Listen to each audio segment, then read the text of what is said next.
Okay, student, now today we are going to discuss our next topic, heterotropic nutrition. But इससे पहले एक बार autotrophic nutrition के बारे में हम जो है एक बार रिवाइज़ कर लेते हैं। तो ऑटोट्रॉपिक न्यूट्रिशन यानी कि सेल्फ न्यूट्रिशन, जो कि प्लांट्स के द्वारा बेसिकली देखा जाता है, प्लांट्स में बेसिकली देखा जाता है, और सब माइक्रो ऑर्गेनिजम्स में भी आप देख सकते हो, जैसे such as bacteria and algae. ठीक है, जो है ऑटोट्रॉपिक न्यूट्रिशन है उसमें क्या होता है, फोटोसिंथेसिस की प्रोसेस होती है in the presence of. And what is photosynthesis, तो आप सबको पता ही है अच्छी तरीके से। When a food prepare it's when the food is prepared by the plant in the presence of sunlight, water and carbon dioxide, in the presence of chlorophyll it form glucose and releases oxygen, it called the photosynthesis. Okay, and the factors which affect the rate of photosynthesis are carbon dioxide, chlorophyll, carbon dioxide, chlorophyll, water and the temperature. These are the some factors which affect the rate of the photosynthesis.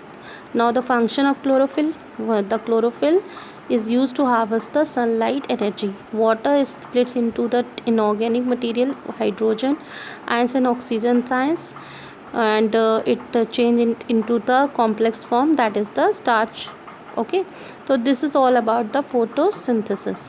The starch which is formed is stored on the leaves. The leaves have the small pores called the stomata, through which the gases exchange takes place, and these small pores are guarded by the guard cells, which are responsible for closing and opening of the stomata. ठीक, so this is all about the autotrophic nutrition.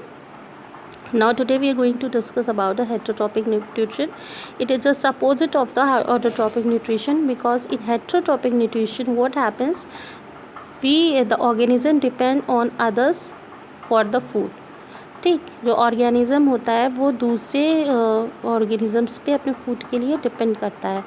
जैसे कि हम लोग हैं, हम लोग अपने food के लिए एनिमल्स पे और प्लांट्स पे डिपेंड करते हैं। ठीक है, तो अब हम आगे बढ़ते हैं। इसमें क्या है, each organism is adopted to its environment and the form of nutrition depending on the types of ability of the food material as well as how it is obtain by the organism. ठीक, तो जो इसमें ये बताया गया है कि जो न्यूट्रिशन जो होता है वो दो चीज़ों पे निर्भर करता है। पहला कि हमें किस तरीके का फूड मटेरियल अवेलेबल हो रहा है, और साथ ही साथ में हम उस फूड मटेरियल को कैसे ऑब्टेन कर सकते हैं, कैसे प्राप्त कर सकते हैं। ठीक, जैसे कि फूड सोर्स इज़ स्टेशनरी। अगर जो फूड सोर्स जो है स्टेशनरी है, तो जो मोबाइल्स यानी कि जो मूवमेंट, जो ऑर्गेनिज्म मूवमेंट शो करते हैं, they can take up that food such as deer would allow for difference in how the food is accessed and what is the nutritive apparatus used by cow and the lion. But lion तो कहते हैं ना, शेर घास नहीं खाता है, तो शेर तो घास खाएगा नहीं। ठीक है, शेर depend on the others for their food. There is a range of strategies by which the food is taken in and used by the organisms. बहुत अलग अलग तरीके की स्ट्रैटेजीज़ होती हैं जिसकी वजह से जो फूड होता है वो ऑर्गेनिज्म के द्वारा कंज्यूम किया जाता है. Some organisms break down the food material outside the body and then absorb it.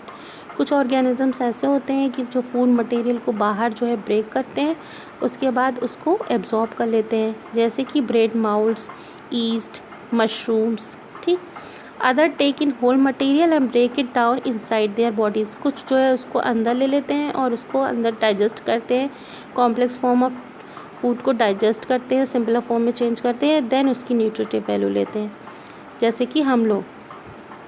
ठीक है, कुछ ऑर्गेनिजम्स ऐसे होते हैं जो कि अपना न्यूट्रिशन जो है वो प्लांट से और एनिमल से प्राप्त करते हैं, उनको बिना मारे. कुछ ऐसे होते हैं जो कि वाइड वैरायटी ऑफ ऑर्गेनिज्म, जैसे जो ऑर्गेनिजम्स की होस्ट की बॉडी में रहते हैं और उनका न्यूट्रिशन लेते हैं, बट उनको हार्म भी पहुंचाते हैं, जैसे कि लाइस है, टिक्स है, क्यूस्केटा है. ठीक है, टेपवर्म्स हैं. तो these are the varieties of organism which have different types of food intake capability. Fine. अब नेक्स्ट आता है, how do organisms obtain their nutrition. कि ऑर्गेनिजम्स कैसे अपना न्यूट्रिशन प्राप्त करते हैं. since the food and the way it is obtained differ. The digestive system is different in various organisms. ठीक है, तो इसमें ये बताया गया है कि जो तरीका होता है सब ऑर्गेनिजम्स के जो तरीके होते हैं वो डिफ़र होते हैं, क्योंकि डाइजेस्टिव सिस्टम जो होता है हर एनिमल्स का अपना, हर ऑर्गेनिज्म का अपना डिफरेंट टाइप का होता है. जैसे कि in single celled organisms the food may be taken in by the entire surface. जो सिंगल सेल यूनिसेलुलर ऑर्गेनिजम्स होते हैं वो एंटायर सरफेस से अपना फूड को कैप्चर कर सकते हैं, ले सकते हैं.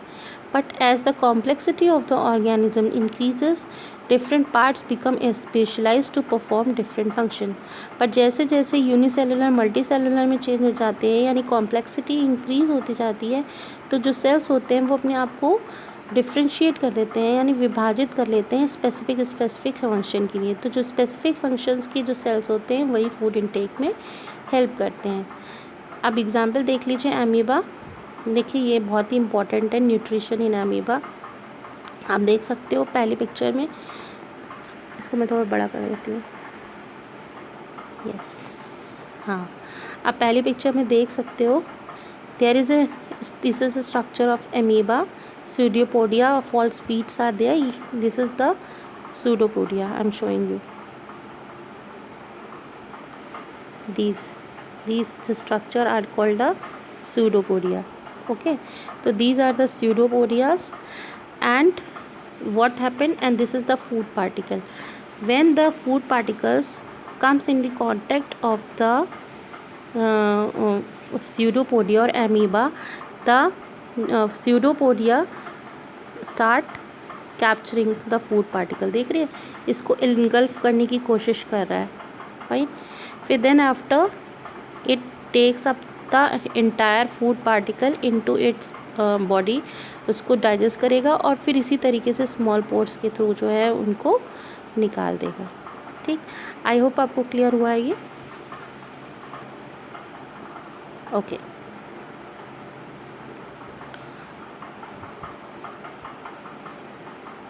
हाँ, कहाँ थे हम. But as the complexity of the organism increases different parts become specialised to perform different function. For example, amoeba takes in food using temporary finger-like extension of the cell surface which fuse over the food particle, forming a food vacuole. Inside the food vacuole, complex substances are broken down into the simpler one which then diffuses into the cytoplasm. अब पहले हम एक word आता है diffusion. Diffusion क्या होता है? अब डिफ्यूज़न जो क्वेश्चन है ये मैं आपको इसका आंसर बता दूंगी, ये बहुत ही इंपॉर्टेंट टर्म है. लेकिन आई वांट कि अगर आप लोग मेरे साथ क्लास में पढ़े होते तो मैं सबसे पहले आप लोगों से इसकी डेफिनेशन पूछती. बट एनीवेज क्लास में आप लोग नहीं हैं तो मैं आपको मुझे बताना ही पड़ेगा.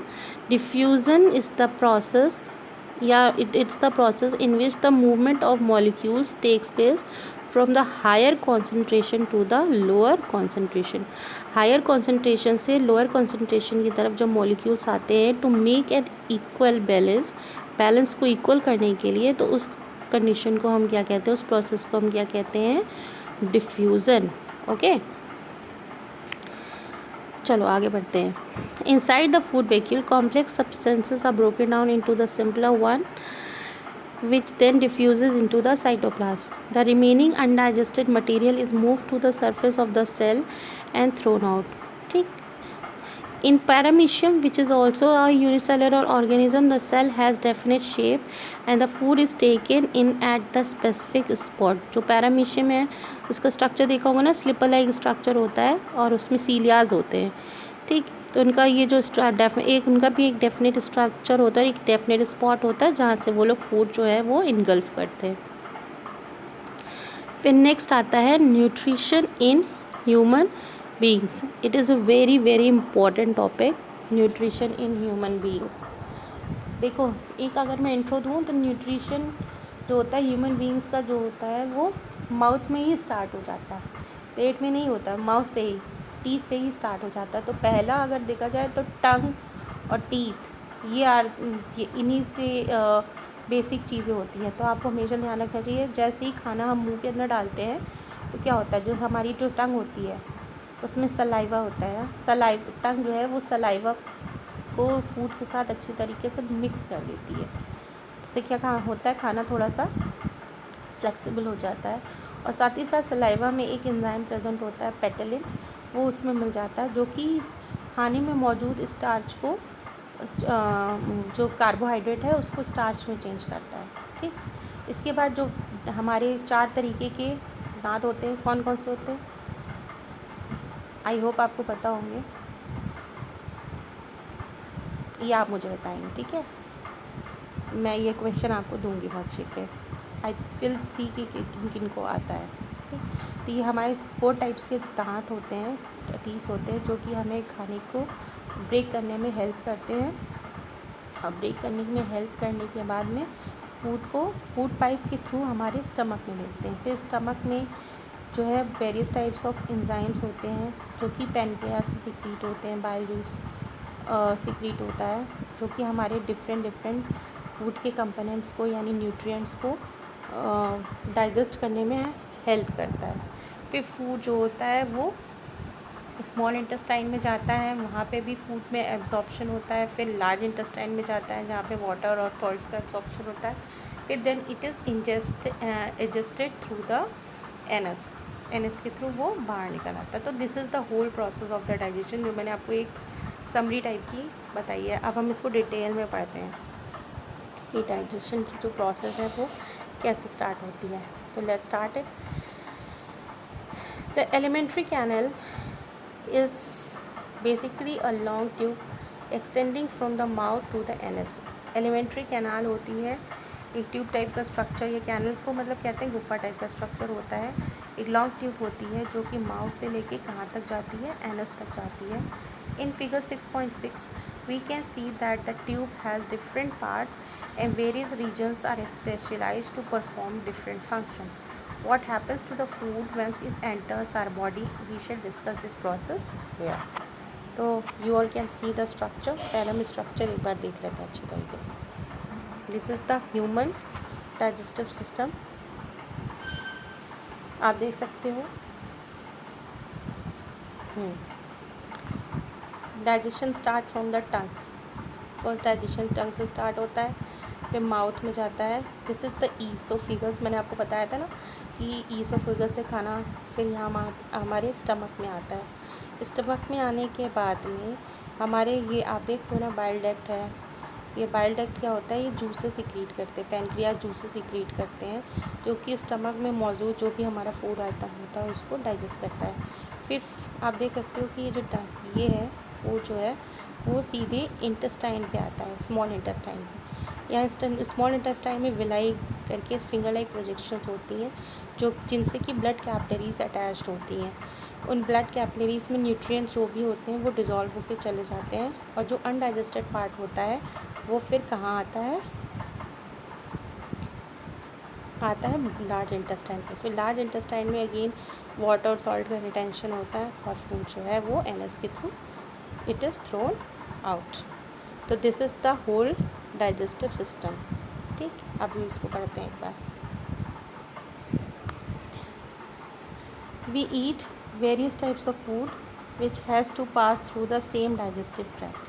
Naturally, the food has to be processed to generate particles which are small and of same textures, and this is achieved by crushing the food in with our teeth। मैंने आपको बोला था पहला क्या होता है, जो फूड के जो बड़े पार्टिकल्स होते हैं उनको छोटे पार्टिकल्स में चेंज किया जाता है with the help of the teeth. खाना चबाते हैं ना। Since the lining of the canal is soft, the food is also wetted to make it passage smooth. क्योंकि जो वहाँ की जो कैनल होती है उसमें सॉफ्ट टिश्यूज़ होते हैं तो हमको जो पैसेज है वो स्मूथ बनाना है, तो इसके लिए हमको फूड को वेट बनाना है, गीला करना पड़ता है। गीला कैसे होगा, सलाइवा से।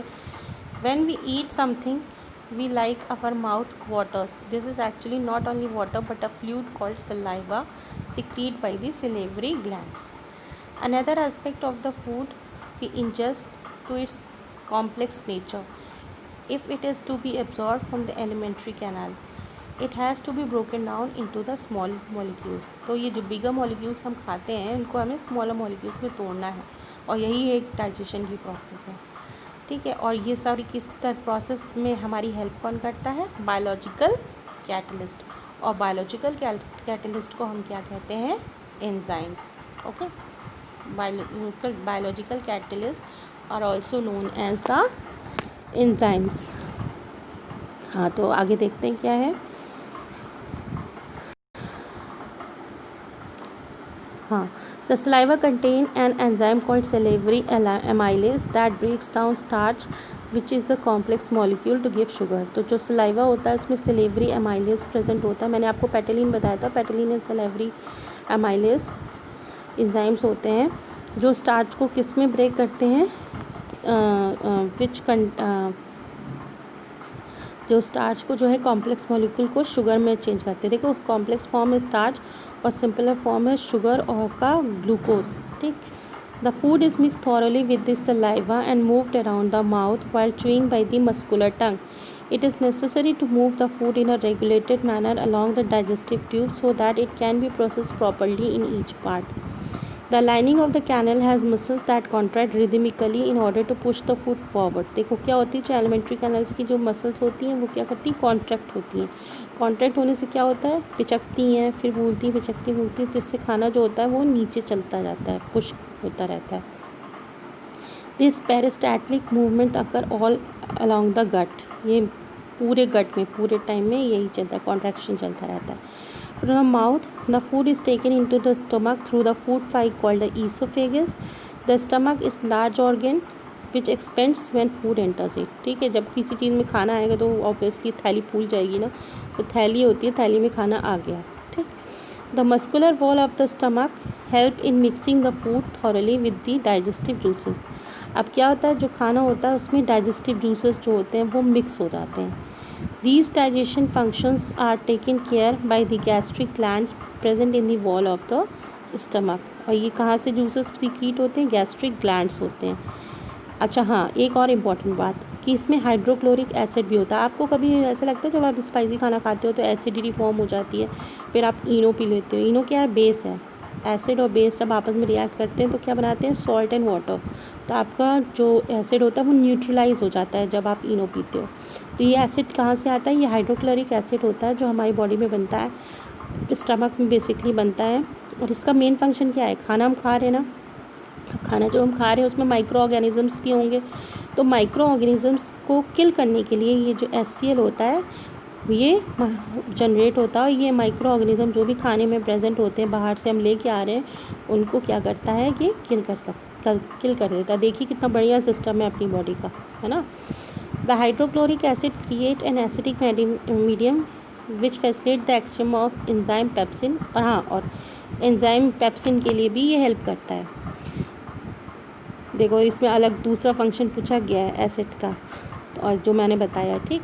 The mucus protect the inner lining of the stomach from the action of the acid under the normal condition. हाँ, अभी आप लोग कहोगे कि स्टमक फिर कैसे बचता है एसिड से, तो एसिड जो स्टमक होता है उसमें म्यूकस की लाइनिंग होती है जो कि उसको एसिडिक इन्वायरमेंट में सेव करके रखती है. ओके, फिर दिन क्या होता है, देखो मैंने वही जो आपको बताया था वही लिखा हुआ है. The exit of food from the stomach is regulated by the sphincter muscles which releases it in a small amount into the small intestine from the stomach. The food now enters the small intestine. Food कहाँ जाता है, अब small intestine में जाता है. This is the longest part of the alimentary canal which is fitted into the compact space because of the extensive coiling. The length of the small intestine differ in various animals depending on the food they eat. ठीक. तो intestine की जो length है वो animal to animal very कर सकती है. Herbivores eating grass need a longer small intestine to allow the cellulose to be digested. Meat is easier to digest, hence carnivore like tigers have a shorter small intestine. ठीक. The small intestine is the site of the complete digestion of the carbohydrate, proteins and fats. तो ये बहुत important बात है. तो which is the site of the complex digestion of carbohydrate, proteins and fat? It is the small intestine. Okay.